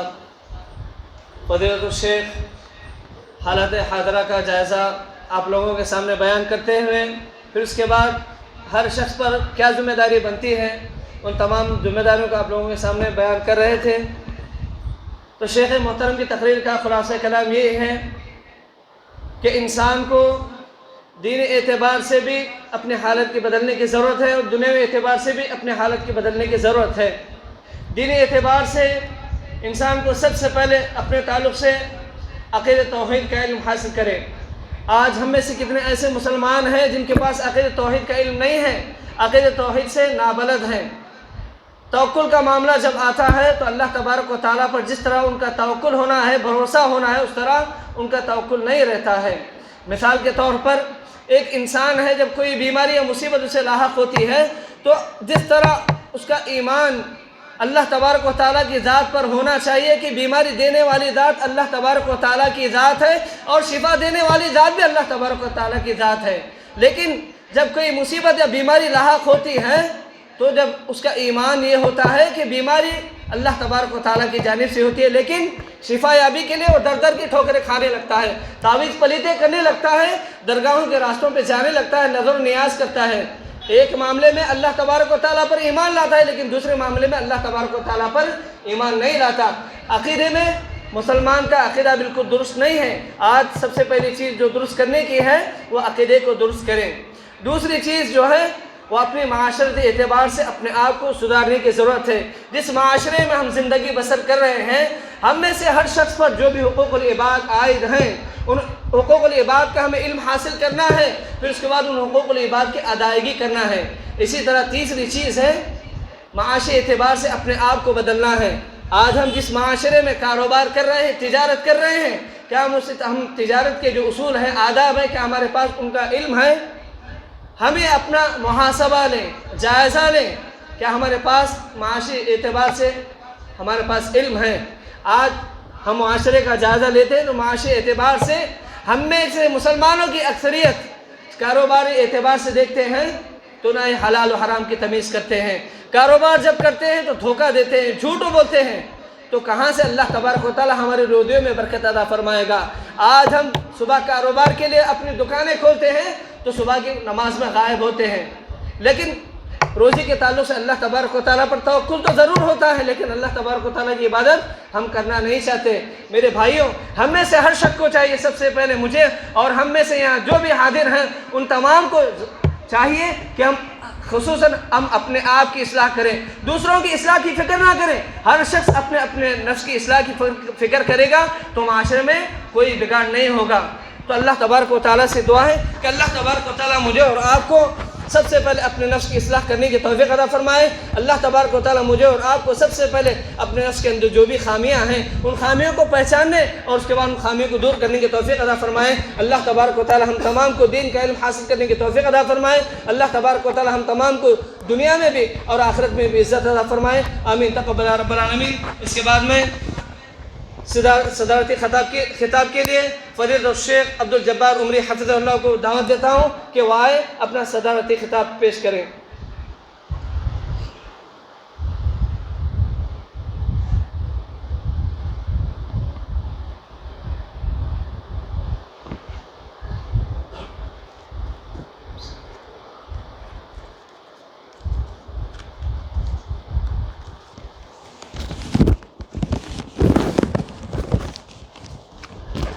السلام علیکم ورحمۃ اللہ وبرکاتہ۔ الحمد للہ رب العالمین والعاقبۃ للمتقین والصلاة والسلام علی رسولہ الکریم، اما بعد۔ اعوذ باللہ السمیع العلیم من الشیطان الرجیم، بسم اللہ الرحمن الرحیم۔ فمن كان يرجو لقاء ربه فليعمل عملا صالحا ولا يشرك بعبادة ربه أحدا۔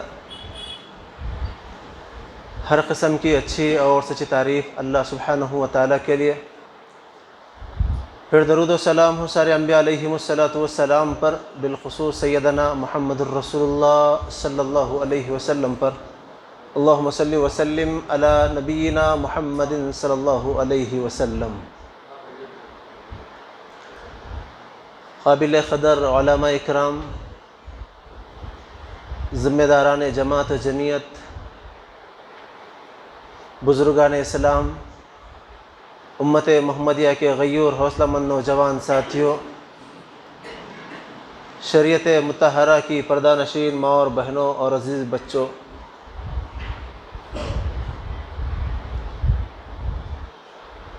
الحمدللہ اللہ کے فضل اور اس کی توفیق سے آج ہمارے دو مہمان مقررین جس انداز میں کتاب و سنت کی باتیں آپ کے سامنے رکھے ہیں، اس کے بعد میں ضرورت محسوس نہیں کرتا کہ پھر اور مزید وضاحتی باتیں یا پھر اس پر کچھ کلام ہو۔ یقیناً یہ ذمہ داران کی عزت افزائی ہے جو مجھے ایک طالب علم کو یا اپنے ایک چھوٹے سے بھائی کو یہاں پر لا کر کھڑا کیا۔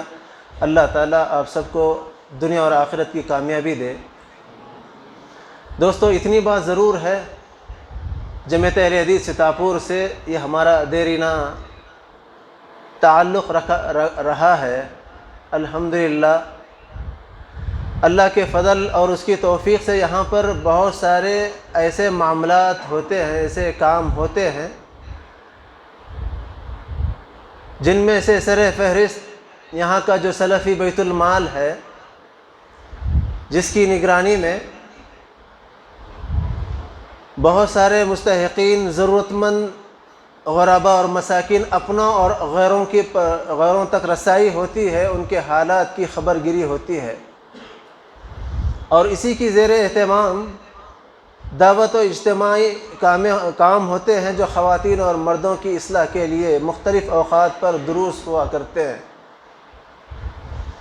اور سب سے بڑی خوش آئین بات جو شہر گلبرگہ میں اس عمل کو مستحسن بتایا گیا اور قبول کیا گیا، وہ صندوق البر کے وہ ڈبے جو ہمارے جماعت کے جو خیر خواہوں تک پہنچے ہیں، اللہ سب کی کمائی میں برکت دے۔ جن جن بھائیوں نے اس کا اہتمام کیا ہے اور جن لوگوں نے اس کا اہتمام نہیں کیا، اللہ تعالیٰ ان کی بھی زندگی میں خیر و عافیت کا معاملہ عطا فرمائے، وہ لوگ بھی اس میں زور و شور سے حصہ لیں۔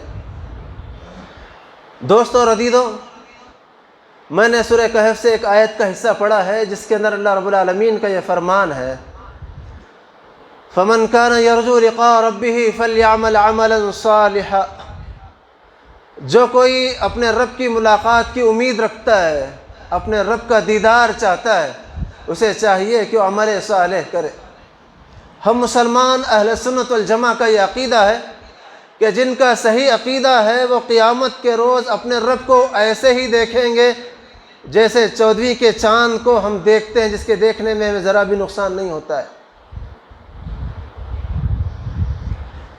لیکن اللہ رب العالمین نے جو کلمہ اس بات کا استعمال کیا کہ جو اپنے رب سے ملاقات کی امید رکھتا ہے اسے چاہیے کہ وہ عمل صالح کرے۔ سوال یہ ہے کہ عمل صالح کس کو کہتے ہیں؟ جس کو میں اچھا سمجھوں یا جس کو آپ اچھا سمجھیں؟ اب یہاں پر منہج کی بات بھی آئی اور حالات اور ہمارے معاملات کو سدھارنے کی بہت تفصیل طلب گفتگو ہوئی۔ فضیلت الشیخ عبد الرحمن عمری حفظہ اللہ نے جس انداز میں تفصیلی گفتگو کی، اللہ آپ کے علم میں، آپ کے عمل میں ترقی عطا فرمائے، اللہ آپ کے جان و مال کی حفاظت فرمائے۔ بہت پیارے انداز میں آپ کے سامنے وضاحتیں آئی ہیں، لیکن اتنی بات ذہن میں رہے، وہ عمل صالح نہیں جس کو میں اور آپ اچھا سمجھیں، جس کو ہمارے بزرگ یا جس کو ہمارے بڑے خاندان کے لوگ یا پھر ہمارے سماج کے لیڈر قائد اچھا سمجھیں یا پھر جس کو ہمارے امام اچھا سمجھیں۔ عمل صالح وہ عمل صالح ہے جس کے تعلق سے علامہ ابن کثیر رحمہ اللہ نے بیان کیا، جو کوئی کام شریعت کے عین مطابق ہے وہ عمل صالح ہے۔ اور عمل کی قبولیت کے لیے 2 شرطیں بتائی ہیں۔ پہلی شرط یہ کہ جو بھی کام کیا جائے وہ شریعت کے عین مطابق ہو، اور دوسری جو چیز ہے عمل کی قبولیت کے لیے اخلاص کے ساتھ وہ عمل کیا جائے، وہ اللہ کو راضی کرنے کے لیے کیا جائے، اور اس عمل کے پیچھے ریاکاری، شہرت، دکھاوا یا پھر نام و نمود کے لیے وہ کام نہ کیا جائے۔ علامہ ابن الجوزی رحمہ اللہ نے ایک واقعہ اپنی کتاب تلبیس ابلیس میں نقل کیا ہے، جس کو بہت سارے علماء نے اپنی نصیحت والی کتابوں میں لکھا ہے۔ حضرت علی رضی اللہ تعالی عنہ ایک جنگ میں ایک دشمن پر پوری طریقے سے حاوی تھے، چاہتے تھے وہ اس پر حملہ کر دے، اس کو مار دے۔ اچانک دشمن نے حضرت علی رضی اللہ تعالیٰ عنہ کے چہرے پر تھوک دیا۔ حضرت علی رضی اللہ تعالیٰ عنہ نے اس کو جھٹک کر چھوڑ دیا اور وہاں سے ہٹ گئے۔ دشمن عجیب انداز میں پوچھتا ہے، کیا بات ہے، آپ مجھ پر پوری طریقے سے حاوی تھے، آپ چاہتے تو مجھ کو مار سکتے تھے، مجھے ختم کر سکتے تھے، لیکن آپ نے مجھے چھوڑ دیا۔ جس وقت تیرا اور میرا معاملہ تھا وہ اللہ اور اس کے رسول کی رضا کے لیے تھا، میں اللہ کے لیے جہاد کر رہا تھا اور میں تجھ پر حاوی تھا، جو میں مارنا چاہتا تھا وہ اللہ کی رضا کے لیے، لیکن جیسے تو مجھ پر تھوک دیا، اگر میں اس کے بعد میں تجھ پر وار کرتا تو اس وار میں میری انا شامل ہوتی، میں اپنا بدلہ لینے کے لیے، میں اپنی خصومت کو پورا کرنے کے لیے میں تجھ پر وار کرنے والا بن جاتا، لہذا میں نے تجھ کو چھوڑ دیا۔ سبحان اللہ۔ کتاب اور سنت کے پڑھنے کے بعد یہ بات معلوم ہوتی ہے، اگر کوئی آدمی طاقت رکھ کر طاقت رکھتے ہوئے اگر کسی کو معاف کر دیتا ہے، اللہ تعالیٰ قیامت کے روز اس کو سبھی کے سامنے بلائیں گے، اعزاز کے ساتھ نوازیں گے۔ لیکن ہمارا معاملہ یہ ہوتا ہے کہ ہم اگر کسی پر قابض ہیں، کسی پر مکمل کنٹرول رکھتے ہیں، عام طور پر دیکھیے لڑائیاں جو ہوتی ہیں ہمارے محلوں میں، ہمارے شہروں، ہماری بستیوں میں، ہم اپنوں کے ساتھ بہت چھیڑخانی کرتے ہیں، اور اپنوں میں بھی جو زیادہ کمزور ہوتا ہے اس کو دبانے کی کوشش کرتے ہیں، اور اپنے سے زیادہ طاقتور ہوتا ہے تو اس کو نہیں، میں معاف کر دیا۔ یہ ہمارا معاف کرنا کہاں ہوا؟ معاف کرنا تو وہ اس وقت ہوگا جس وقت میں اور آپ قدرت رکھتے ہوئے اس کو معاف کر دیں گے، تو یقیناً اللہ اور اس کے رسول کو بہت زیادہ پسند ہے اور اس کا بدلہ بھی بہت اچھا ہے۔ اللہ رب العزت نے ایمان والوں کی تعریف کرتے ہوئے کہا، یبتغون فضلا من اللہ ورضوانا سیماہم فی وجوہہم من اثر السجود۔ اللہ تعالیٰ صحابہ کی تعریف کرتے ہوئے کہا، محمد صلی اللہ علیہ وسلم اللہ کے رسول ہیں، اور آپ کے جو صحابہ ہیں وہ اللہ کی رضامندی کے لیے، اللہ کو خوش کرنے کے لیے۔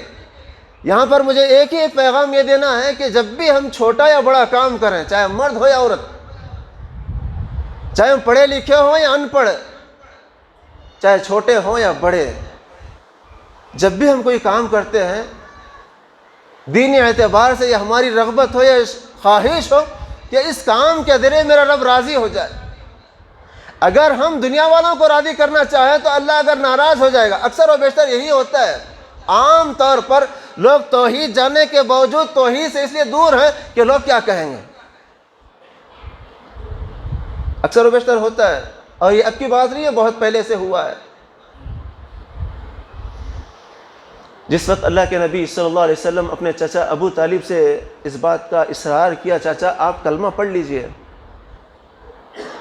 اور اس وقت حضرت ابو طالب کی محفل میں جو آپ کے دوست لوگ جو تھے، جو غیر مسلم تھے، ان لوگوں نے کیا تانا دیا تھا، کیا ابو طالب اب تک تم اپنے باپ دادا کے دین پر رہے اور اب آخر وقت میں بے دین ہو کر مرو گے؟ اور یہی تانا لوگ دیتے ہیں، ارے کیا صاحب آپ کب سے اہل حدیث ہو گئے، آپ کب سے وہابی ہو گئے، آپ 11ویں کرنا چھوڑ دیے۔ اس تانے سے ڈرتے ہوئے لوگ مارکیٹ کے اندر بعض اوقات ایسا ہوتا ہے گنیش کی پٹی بھی دے دیتے ہیں، سندل کی پٹی بھی دے دیتے ہیں۔ ارے نہیں صاحب، معاشرے میں رہنا ہم کو کاروباری لائن میں کرنا پڑتا، نہیں تو لوگ پھر ناراض ہو جاتے۔ لوگوں کو راضی کرنے کے لیے ہم اپنے رب کو ناراض کر رہے ہیں، اور یہ واقعہ وہ اس وقت کی بات ہے جس وقت ابو طالب سے لوگ یہی کہہ کر، یہی تانا دے کر، ابو طالب اگر آپ مرتے سمے بے دین ہو کر مر جائیں تو لوگ کیا کہیں گے؟ تو اس وقت ابو طالب نے اقرار نہیں کیا۔ آپ کو اندازہ ہے زندگی کے ہر موڑ پر اللہ کے نبی علیہ السلام کو ساتھ دینے والے یہ آپ کے پیارے چچا ہیں، ہر قدم قدم پر ساتھ دیے ہیں، لیکن انہیں توحید نصیب نہیں ہوئی، توحید کا اقرار نہیں کر پائے۔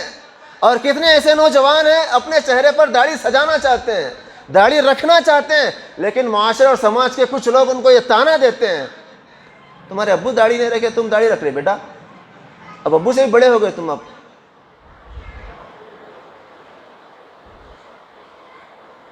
اور اسی طریقے سے آپ دیکھ لیں کتنے نوجوان بھائی ہیں جو اپنا پیجامہ، اپنا پینٹ بہت زیادہ ٹخنے سے نیچے رکھتے ہیں، معلوم ہے ان کو، بارہا خطبات میں، دروس میں یہ بیان سنتے ہیں، احادیث کی روشنی میں باتیں معلوم ہے، اگر بیٹھک میں بڑی اچھی باتیں کریں گے، علمی معیار ہوگا، بڑے اچھے انداز میں بولیں گے، لیکن عملی اعتبار سے وہ اپنا ذاتی عمل ہے۔ اللہ معاف کرنے والا ہے، اللہ غفور الرحیم ہے، بھائی جہاں ہم یہ جانتے ہیں اللہ غفور الرحیم ہے، وہیں پر اللہ شدید العقاب ہے، اللہ سخت پکڑنے والا ہے۔ اگر ہمارے دلوں میں اس بات کا خیال آ جائے اور ہم یہ سوچ لیں اور اس بات پر عقیدہ مضبوط کر لیں، اللہ مجھے دیکھ رہا ہے، میں کچھ بھی کر لوں، اندھیرے میں کروں یا اجالے میں، اپنوں کے ساتھ یا اوروں کے ساتھ، اپنے شہر میں یا پھر انجان شہر میں، جو بھی میں کر رہا ہوں میرا رب مجھ کو دیکھ رہا ہے، اگر یہ عقیدہ اور یہ تصور ہمارے دل دماغ میں آئے تو بھائی یقین رکھیے ہم غلط کام نہیں کریں گے، غلط نہیں بولیں گے، غلطی کی طرف نہیں جائیں گے، غلط باتوں کو ترویج نہیں کریں، نشر و اشاعت نہیں کریں گے۔ جو ڈاٹا فری ہے یا پھر کم قیمت میں آیا ہے یا پھر کمپلسری لاگو ہے، ایک دن میں 2 GB ختم کرنا ہے، کیا کر رہے ہیں ہم لوگ؟ بےہودہ چیزیں دیکھتے ہیں یا تو پھر جو بھی چیز آ رہی ہے اس کو فارورڈ کر رہے ہیں، وہ کتنے MB کی ہے، وہ کتنے GB کی ہے وہ اندازہ نہیں، بس جو چیز آئی ہے اس کو فارورڈ کرو، کتنی وہ بات کی سچائی کہاں تک ہے، اس بات کے اندر کتنا وزن ہے، کتنی اچھی ہے، کتنی مفید ہے، کتنی مضر ہے، اس کے پھیلانے سے کتنا نقصان ہوگا، کس پر آفت آئے گی، کس پر پریشانی آئے گی، کچھ نہیں، بس اس چیز کو اسٹیٹس پر چپکانا۔ کتنے ایسے نوجوان ہیں دیکھیے اپنے اسٹیٹس پر اداکاروں کے، ایکٹرز کے، اور نہ جانے کیا کیا چیزیں اپنے اسٹیٹس پر رکھتے ہیں۔ مطلب یہ سیدھی سی بات ہے، اگر ہم اپنے موبائل پر اسٹیٹس پر جو چیز رکھ رہے ہیں وہ ہمارا کردار، وہ ہمارا اخلاق، ہماری پہچان، ہمارا کیا نیچر ہے، ہم کس خیالات کے مالک ہیں، ہم کن لوگوں میں ہمارا اٹھنا بیٹھنا ہے، ہم کیا چیز کو کرنا چاہتے ہیں، ہمارے کیا خیالات ہیں، یہ ساری چیزیں واضح ہو جاتے ہیں۔ بعض اوقات پوچھنے پر لوگ بولتے ہیں نہیں صاحب بچے کے پاس فون تھا، بچہ رکھ دیا۔ کبھی ہم نے اپنی ID یا پھر اسی طریقے سے اپنا بینک کا پاس بک یا بینک کا ATM اس طرح مس یوز ہونے دیا؟ نہیں ہونے دیتے، لیکن بہت سارے دفعہ ایسا ہوتا ہے، غلط استعمال ہوتا ہے اور پھر اس کے بعد ایکسکیوز یہ ہوتا ہے کہ نہیں بچے کے پاس تھا۔ کہنے کی بات یہ ہے اگر ہم چاہتے ہیں کہ ہماری ملاقات اپنے رب سے ہو تو ہم عمل صالح کریں اور عمل صالح کے لیے مخلص بنیں، اللہ کو راضی کرنے کے لیے کام کریں، کیونکہ اللہ رب العالمین کو یہ چیز بڑی پسند ہے جو ایمان والے بندے اپنے رب کی رضا کے لیے، کیونکہ ایمان والوں کا جو ہدف ہے، جو ٹارگٹ ہے، جو گول ہے وہ اللہ کی رضا ہے۔ جب اہل جنت میں چلے جائیں گے اللہ رب العزت جنتیوں سے سوال کریں، حل رضیتم، جنتیوں کیا تم راضی ہو؟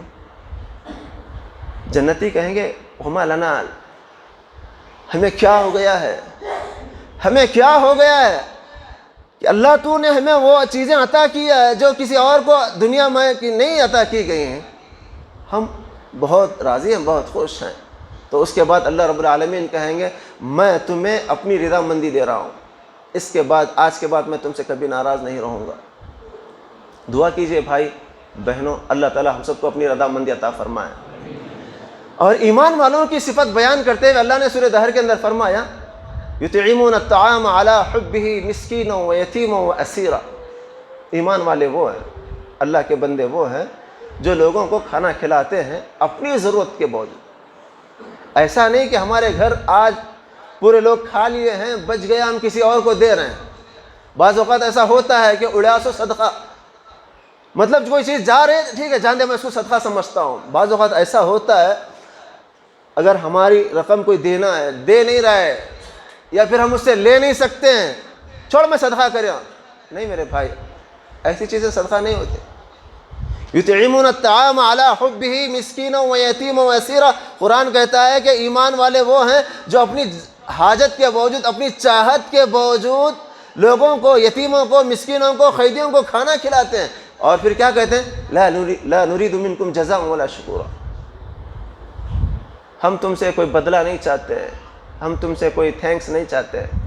اگر ہم کسی پر احسان کیے ہیں، اگر ہمارا معاملہ کسی کے ساتھ خیر خواہی کا ہے، اگر ہم کسی کو رہنمائی کیے ہیں، کسی کو مارکیٹ میں لا کر کھڑا کیے ہیں، اگر کسی کا پہچان اور کسی کی صحیح تعارف کرائے ہیں اور کسی کو مارکیٹ میں کھڑا کیے ہیں اور ہماری پہچان ہمارے تعلقات کی بنیاد پر کسی کا فائدہ ہوا ہے، جیسے ایک مسلمان کا خود دنیا میں رہنا، مفید بن کر جو رہنا ہے، جو ابھی تک ہم سن رہے تھے، ہمارے سے کسی کی خیر خواہی ہوئی ہے تو ہم کبھی اس کے بارے میں نظر اٹھا کر یہ نہ سوچے یہ کہاں تھا مارکیٹ میں، اس کو کون پہچانتا تھا، ہم اس کو تعارف کرائے ہیں، نہیں، اس طرح کہہ کر اپنے اعمال کو ضائع نہ کریں۔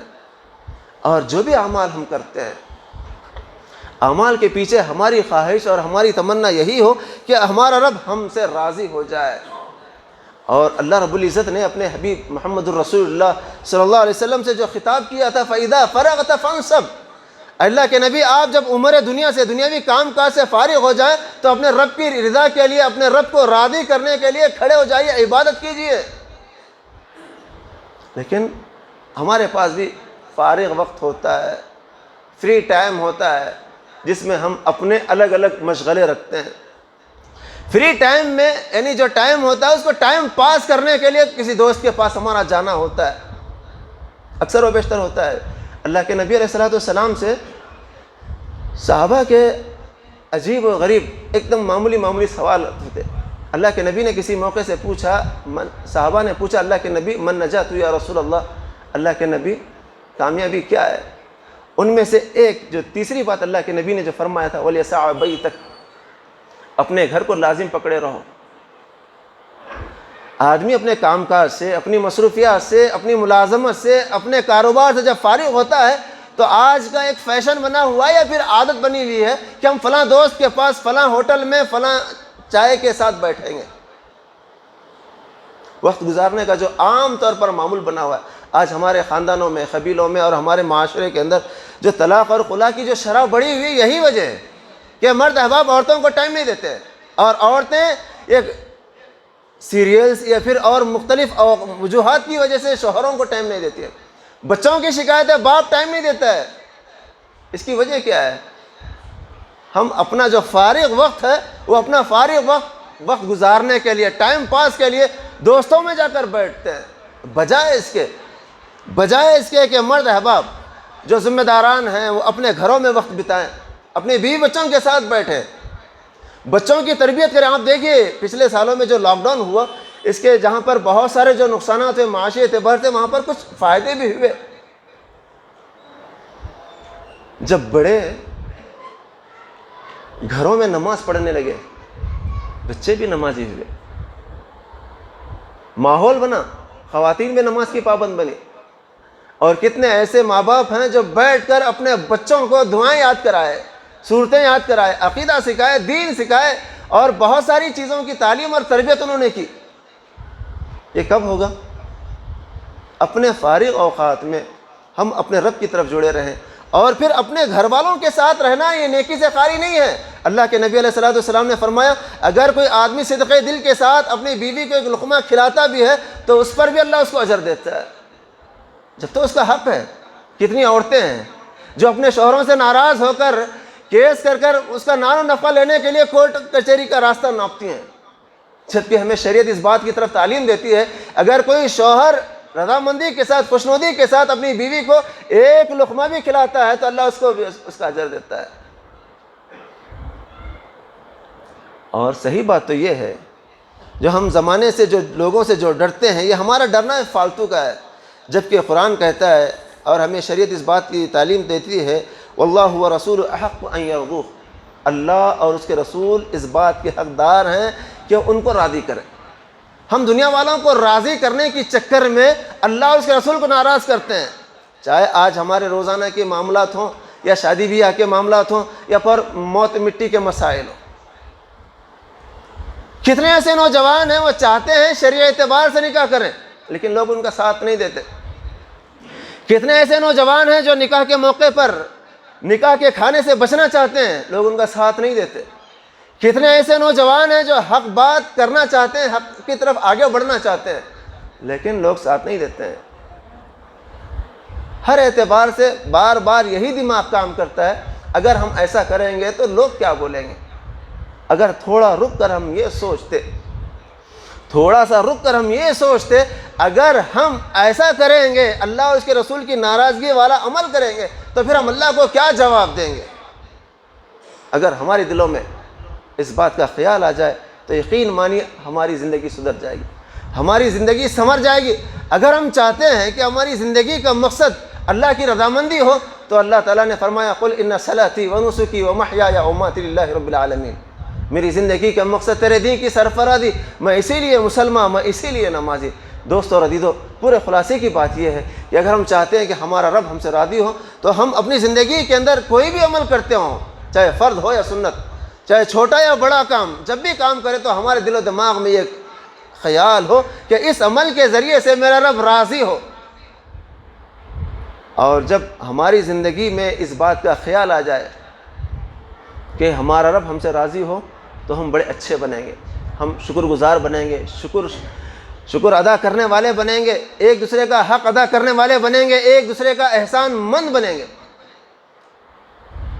آخری بات اتنی ذہن میں رہے, جب احسان کی بات آئی ہے, شکر گزاری کی بات آئی ہے, ہمارے گھر ہماری جو بیوی اپنے ماں باپ, اپنے دوست احباب, اپنے متعلقین اور اپنے سگے رشتہ داروں کو چھوڑ کر جو ہمارے گھر آتی ہے اور ہمارے لیے کھانا پانی اور رہنے کی جتنی بھی ضرورت کی جو چیزیں ہیں, انتظامات ہیں, وہ سارے انتظامات بغیر تنخواہ کے, بغیر مزدوری کے ہمارے لیے کرتی ہے. کبھی ہم نے اس کا شکریہ ادا کیا؟ لوگ تو ڈٹائیت کے ساتھ کہتے ہیں وہ تو اس کا حق ہے, ہم شادی کیے اس واسطے کہ ہمارے گھر کی نوکرانی بنے. نہیں میرے بھائی, یہ بالکل غلط بات ہے. اگر میری بیوی میرے ماں باپ کا کچھ کام کرتی ہے تو مجھ پر احسان کر رہی ہے, اگر میری بیوی میرے ماں باپ کا کچھ کام نہیں کرتی ہے تو ہم اس پر جبر نہیں کر سکتے. اور ساتھ ہی ساتھ خواتین کے لیے بھی یہ پیغام ہے, خواتین اپنے شوہروں کے حق شناس بنے, شکر گزار بنے. جب ایک آدمی روزی روٹی کے لیے دھوپ اور چھاؤں کا خیال کے بغیر جو روزی روٹی کما کر لاتا ہے, ان کے رہنے کے لیے گھر کا انتظام کرتا ہے, کھانے کے لیے کھانے کا, رہنے لباس, زیب و زینت کے لیے لباس اور بہت ساری چیزوں کا جب انتظام کرتا ہے تو عورت کو بھی چاہیے کہ اپنے شوہر کی قدر کرے, شوہر کی شکر گزار بنے. اب جب شوہر اپنی بیوی کا شکر گزار بنتا ہے اور بیوی اپنے شوہر کا شکر گزار بنتی ہے تو پھر بتائیے کہ ہمارے معاشرے کے اندر جو طلاق اور خلا کے جو مسائل آ رہے ہیں وہ کہاں ہوں گے؟ وہ بالکل ختم ہو جائیں گے. ایک دوسرے کی عزت کرنے والے بنیں گے اور ایک دوسرے کے لیے نجات کا ذریعہ بنیں گے اور ایک دوسرے کے لیے خیر خواہ بنیں گے. اللہ تعالیٰ سے دعا ہے اللہ تعالیٰ مجھے آپ کو ساری کائنات کے لوگوں کو کتاب و سنت کی باتیں سننے, سمجھنے اور اس پر عمل پیرا ہونے کی توفیق عنایت فرمائے. اللہ تو ہم سب پر رحم فرما, کرم فرما. اللہ آسمان زمین سے بے شمار رحمتیں برکتیں ہماری زندگیوں میں نازل فرما. اللہ ہم سب کی روزی روٹی میں خیر و برکت عطا فرما, ہم سب کے دکان و مکان میں خیر و برکت عطا فرما. اللہ ہمارے درمیان جو بھی بھائی پریشان حال ہیں اللہ ان کی پریشانیوں کو آسانی میں تبدیل فرما. جو بیمار ہیں اللہ ان سب کو شفاء کاملہ عاجلہ عطا فرما. اللہ جو مسلمان مائیں بہنیں بہو بیٹیاں پریشان ہیں اللہ ان کی پریشانیوں کو آسانی میں تبدیل فرما. اللہ مسلمان بہو بیٹیوں کی عزت و آبرو کی حفاظت فرما. اللہ ہمارے ملک ہندوستان کو امن کا گہوارہ بنا, ظالموں کے ظلم سے, شریروں کے شر سے اللہ ہم سب کی حفاظت فرما. اللہ ہم سب کو صحیح معنوں میں ایک دوسرے کا احترام, ایک دوسرے کی عزت کرتے ہوئے ایمان اور عمل صالح کی زندگی گزارنے کی توفیق عنایت فرما. اللہ جو بھی بھائی بہن ایمان پر مرے ہیں اللہ ان سب کی تو مغفرت فرما. اللہ جن بھائیوں نے آج ہمارے لیے ایک جو بہترین اور سنہرا موقع یہاں پر کتاب و سنت کی باتیں سننے سمجھنے کا جو موقع عنایت کیا اللہ ان سب کی زندگیوں میں خیر و برکت عطا فرما. اللہ چتاپور جمعیت کی اور تمام جمعیات کی اور جملہ ملازمین کی, خادمین کی, ائمہ کی, خطبہ کی اللہ خدمات کو قبول فرما. آمین. اقول قولی ھذا استغفر اللہ لی ولکم ولسائر المسلمین من کل ذنب اتوب الیہ. السلام علیکم.